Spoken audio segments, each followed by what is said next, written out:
दुनिया जो समझेस थी वो हिकिड़ी तारीख़ ते ॾिनऊं साईं हाणे 5 साल ॾंढ पिया वरी कंहिं हिकिड़े माण्हू जे लाइ दरख़्वास्त ॾिनऊं त उनखे घुरायो वञे वरी अॼु हुननि जो वकील कोन्हे उन ॾाढे हिननि जो शायदि कोन हो अॼु हुननि जो वकील कोन्हे असां त चऊं था हलायो हाई कोर्ट चयो आहे त हलायो यार छो न आहियूं पुरमीद न हुजूं त 5 सालनि खां हिन केस में हिते लोड़ण मज़ाक त कोन्हे आहे न पुरमीद आहियूं तॾहिं त अचूं था न मुंहिंजा बाबा उहो हिकिड़ो ड्रामो आहे नेठि आख़िर इहो ड्रामो खुटंदो या कोन इंशाअल्लाह ताला तव्हांजे साम्हूं आहे न हिकिड़ो माण्हू उते तकड़नि हाई कोर्ट हिते डेट टी डेट थी वई जंहिंमें हुननि जो ई इहो ई आहे त बाबा या हुननि जो उहो कोन हो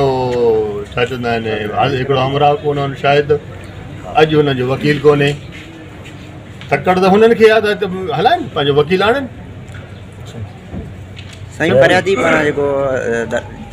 SHO जी इन्वॉल्वमेंट जी दरख़्वास्त ॾिनी वई आहे अब 5 सालनि खां पोइ निंड खां जाॻिया आहिनि 5 सालनि ताणी इहा दरख़्वास्त कंहिं पुलिस में ॾियनि हा कंहिं सुप्रीम कोर्ट में ॾियनि हा ॾिनो अथनि जंहिंखे ॾिनो अथनि उहो पंहिंजो पाण बयानु कंदो